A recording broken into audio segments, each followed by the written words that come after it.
മഹാകുംഭമേളയിൽ അനാസ്ഥ തുടർന്ന് കേന്ദ്ര സർക്കാർ. ന്യൂദില്ലി റെയിൽവേ സ്റ്റേഷനിലുണ്ടായ തിക്കിലും തിരക്കിലും പെട്ട് 18 പേർക്ക് ദാരുണാന്ത്യം. 50-ലേറെ പേർക്ക് പരിക്കേറ്റു. മഹാകുംഭമേളയ്ക്കെത്തിയ യാത്രക്കാരുടെ തിരക്ക് നിയന്ത്രിക്കാൻ കഴിയാത്തതാണ് അപകടത്തിന് കാരണമായത്.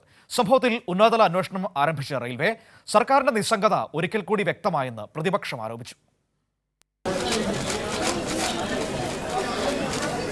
മഹാകുംഭമേളയിൽ പങ്കെടുക്കാനെത്തിയ യാത്രക്കാരാണ് കഴിഞ്ഞ ദിവസം ന്യൂദില്ലി റെയിൽവേ സ്റ്റേഷനിലേക്ക് ഒഴുകിയെത്തിയത്.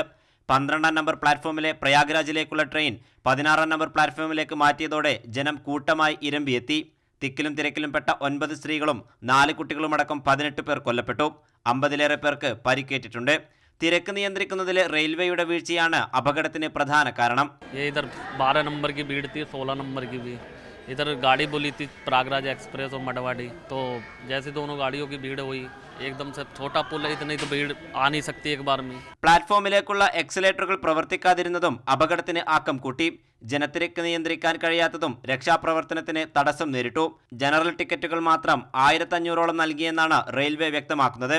കൊല്ലപ്പെട്ടവരുടെ പേര് വിവരങ്ങൾ ഇതുവരെയും റെയിൽവേ പുറത്തുവിട്ടിട്ടില്ല. മരണസംഖ്യ മറച്ചുവെക്കാൻ കേന്ദ്രം ശ്രമം നടത്തുന്നതായും കോൺഗ്രസ് ആരോപിച്ചു.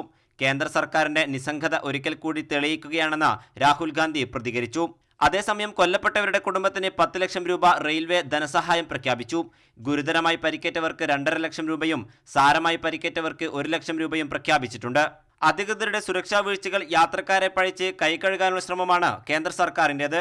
സുരക്ഷാ നടപടികൾ നാടയിൽ മാത്രം ഒതുക്കുന്ന കേന്ദ്ര സർക്കാർ ഇനിയും പാഠം ഉൾക്കൊണ്ടിട്ടില്ലെന്ന് സാരം. ന്യൂദില്ലി റെയിൽവേ സ്റ്റേഷനിൽ നിന്നും ക്യാമറ പേഴ്സൺ സഞ്ജയ്ക്കൊപ്പം അബ്ദുൾ റഷീദ്, കൈരളി ന്യൂസ്.